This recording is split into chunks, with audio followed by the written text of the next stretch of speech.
Hi there, guys. We are here today with one of the main icons of Capoeira, Mestre Gato, one of the founders of Group Senzala, my mestre, my father, and I think it's important to document, this moment where Capoeira is, and to see how the mestre sees this change, this latest things that have been happening in Capoeira and within our group, in the Group Senzala. And I would like to start with the topic of the Capoeira, the competition in Capoeira. It's been a very divisive topic. People have been with strong opinions on both sides.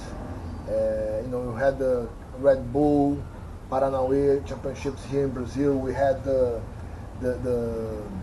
World Capoeira, competition from the World Capoeira Federation as well.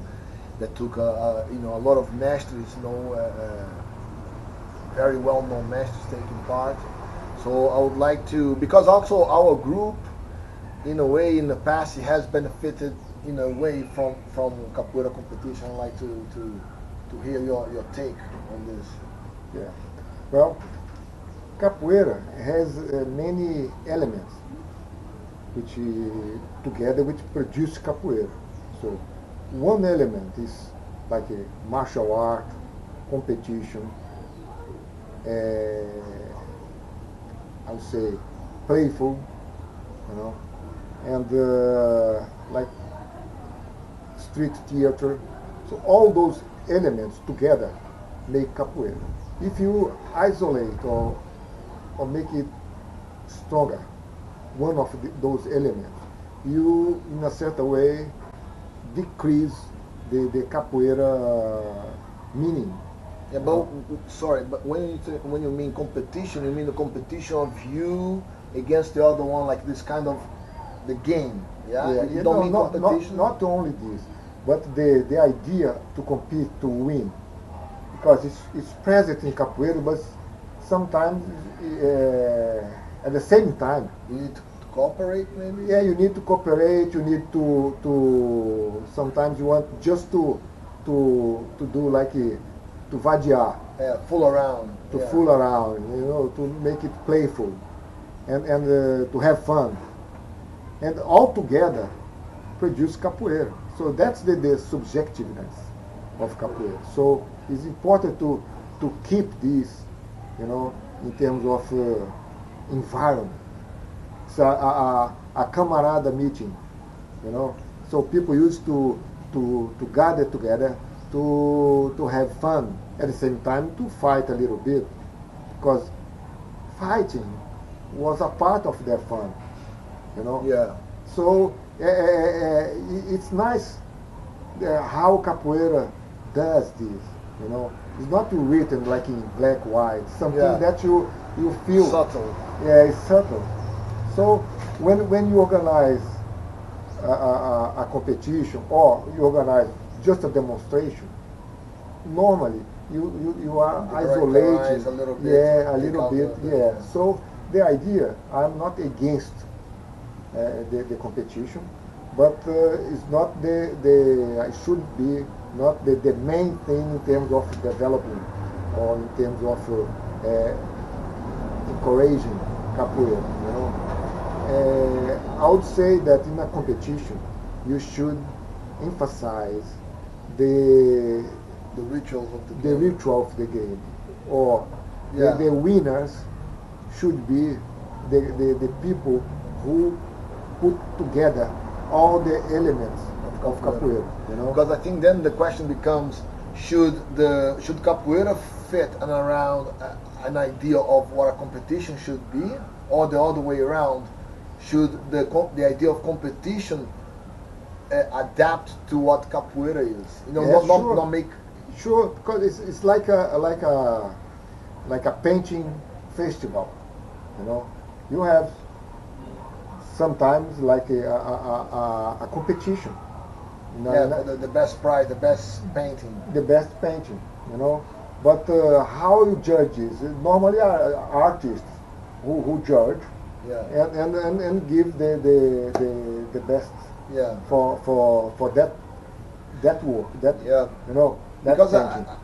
when I saw parts of it, I think that it's very hard for me to watch a guy on a shirt and sometimes a tie and a whistle, you know. And I think that capoeira already has a system which is the gunga that could be the one who That's stops right. the game, I or if remember. you make it too short, the games you don't have time for the game to develop and Yeah, I remember that, for example, in the berimbau de Ouro, where Group Senzala started to become like very known, like in 1967 here in Rio de Janeiro, was a competition where each group would present like a capoeira demonstration and put a pair to play for a few minutes, you know.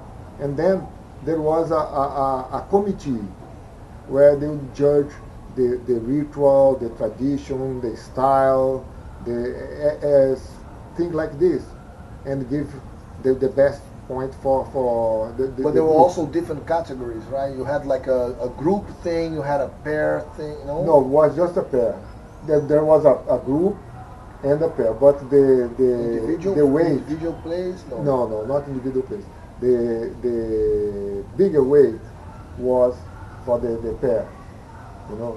Yes. Yeah. So like 80%, something like this. You know. So the group would be judged as a whole, Yeah. and then also as the pair playing. Yeah, that's right.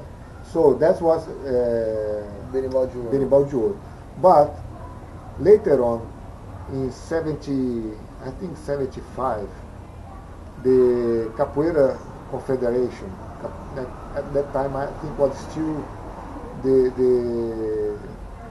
Pugilism Confederation, Capoeira was a department of it, organized a competition.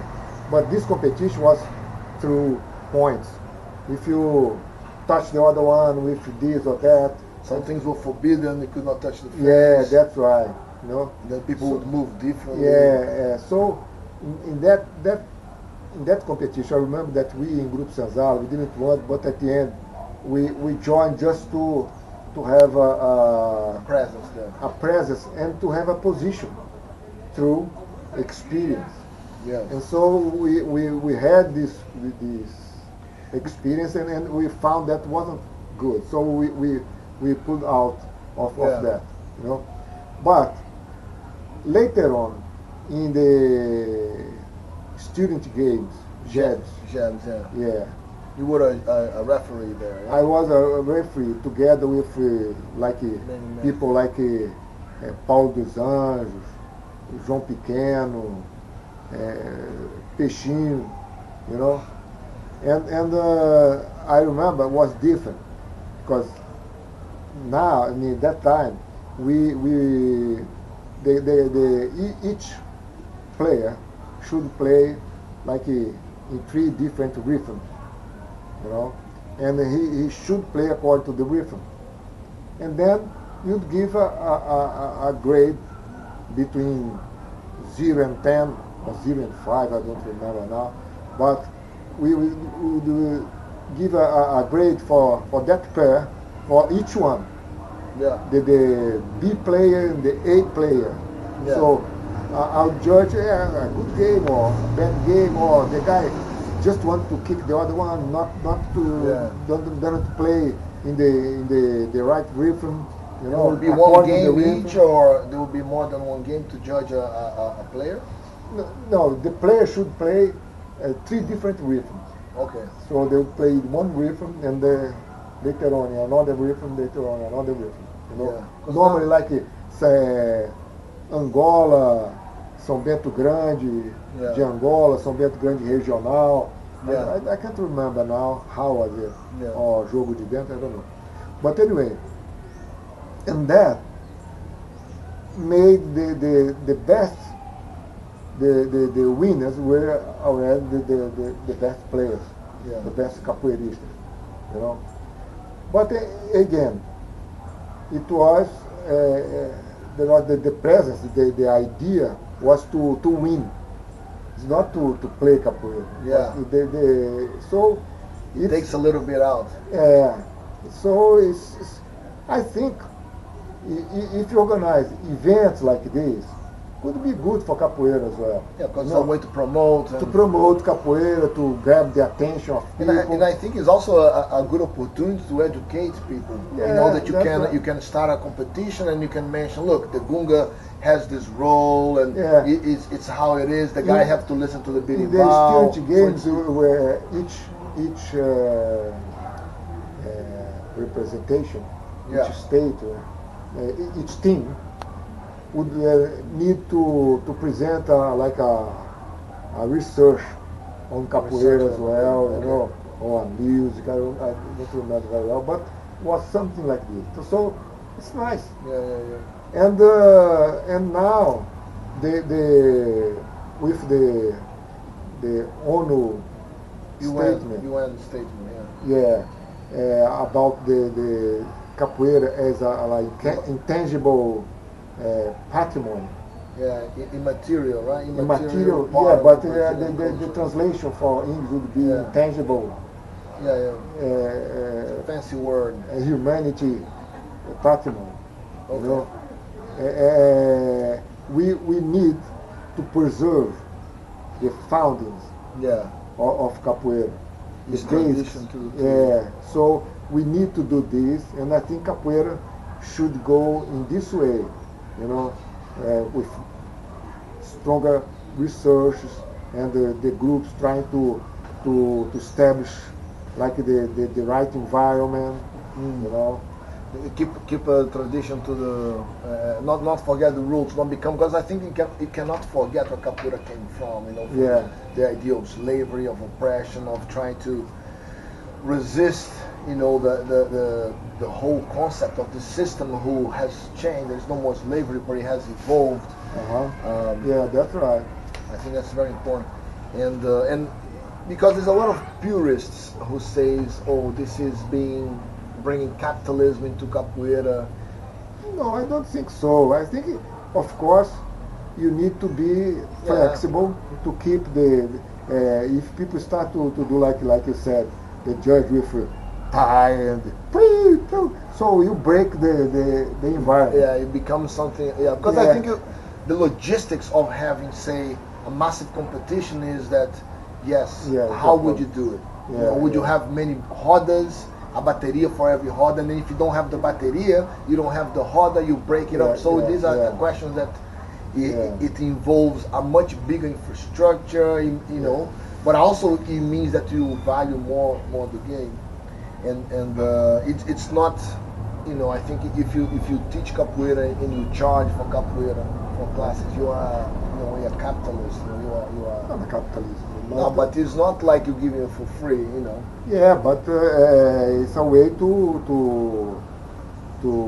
keep the capoeira. So people teaching, dedicate themselves to for teaching. Yeah. So I think it's important. You know. And the impact of berimbau de Ouro in Grupo Senzala, you think it was something that is quite relevant in the group's history? Actually, I think it was not in Grupo Senzala, but in Grupo Senzala in a certain way it was a very nice experience for us, you know, to be recognized. You know, we were quite young in capoeira in 1967. I was 20 years old, you know, with 4 years doing capoeira. I had been doing capoeira for 4 years at that time. But so I didn't feel that I was better than the other people, but I felt very, very impressed to be classified, you know, to win in that year. It was the first year, the first time that I won a competition like sport. I had been all a sport boy, but not in competition. I love to swim. I used to live in Ipanema. I love to swim, to board, like body surfing, in the beach. But do you think that it had a big impact I mean, within the capoeira community was big. It kind of put capoeira on the spot. But also, like outside, did it help increase the reach of capoeira to reach more people through the competition, or was something that was very much within the capoeira community?